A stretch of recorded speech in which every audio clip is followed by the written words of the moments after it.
Curtis Flowers was arrested in 1997 after being accused of killing 4 people at a furniture store in Mississippi. He spent 23 years in prison until he was released in 2019, which is pretty recent. Although he was wrongly accused, he was not released until 2019, and charges against him were dropped the following year. Now, Mr. Flowers is suing the district attorney who prosecuted him 6 times. His lawyer said he is seeking accountability for the time he wrongfully spent in prison. Given the absence of any solid evidence against Mr. Flowers, defendants engaged in repeated misconduct to fabricate a case that never should have been brought up, says the suit, which is filed in federal court in Mississippi on Friday. The suit seeks unspecific damages. The suit names as a defendant Doug Evans, the Montgomery County District Attorney, and 3 investigators, John Johnson, Jack Matthews, and Wayne Miller, who all worked with Mr. Evans Montgomery and County, who is not named to be a defendant. Although Mr. Flowers was wrongly charged and wrongly prosecuted 6 times, that he spent 23 years in prison that he will never be able to get back a day in his life. In a statement on that Friday that was made, Ron McDuff of Mississippi, the Center for Justice, a lawyer for Mr. Flowers, 51 years old after getting out of prison and was wrongly accused. His client said he never should have been charged, and Curtis was 26 with no criminal record and no history to suggest that he would commit a crime like this.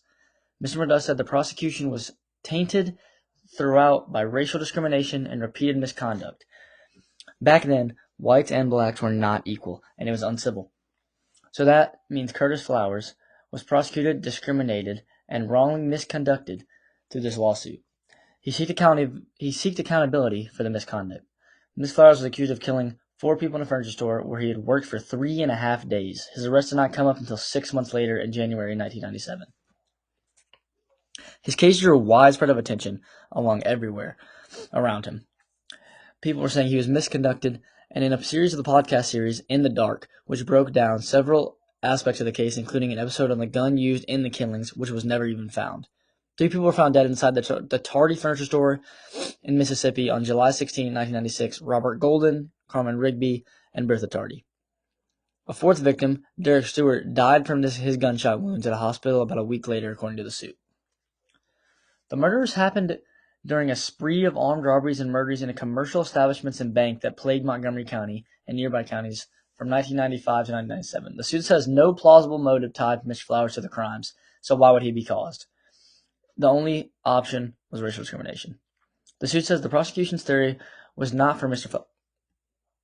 Flowers, and commit quadruple murder, which was precision shooting because he was upset over having been let go of a minimum wage job. Now, a minimum wage job would not make anybody or most people try to kill somebody, as Mr. Flowers had other jobs in line, as said in the suit. The U.S. Supreme Court ruled in 2019 the prosecutor, Mr. Evans, had unconstitutionally kept black people from serving on the jury. This means that his jury was full of white males. That means that he would not have gotten a fair trial, and that means that they were not following the laws at all. By pursuing a relentless, determined effort to get rid of the black individuals, he just had black people on his jury. The state wanted to try Ms. Flowers, ideally before an all-white jury.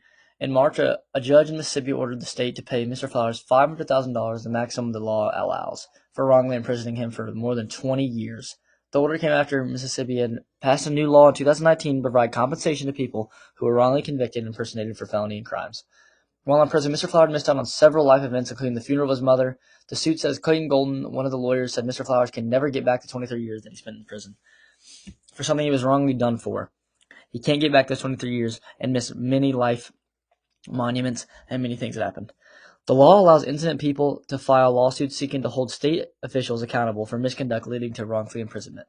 She said, with this case, we can hope to do just that and to seek some of the redress for Curtis Flowers for his honors he endured, and more than 2 decades behind bars, which should not have been persecuted. By pursuing a relentless, determined effort to get rid of the black jury, Curtis Flowers would have to pay $500,000. Imprisoning him for more than 20 years is wrongfully accusing him. The order came after Mississippi had passed a new law in 2015 to pursue the compensation, as he said. Ms. Flowers missed out on many, many, many life events, and there's no plausible motive tied to Ms. Flowers' crimes. But they just said because he was black and because it was uncivil that he was going to be the person tried. And he was tried more than 6 times, and those odds are against him every single time if there is a white jury. That means that 1 out of the 6 times he just had to be accused of being guilty. And they tried him over and over again for the same thing, which should not be lawful. Thank you.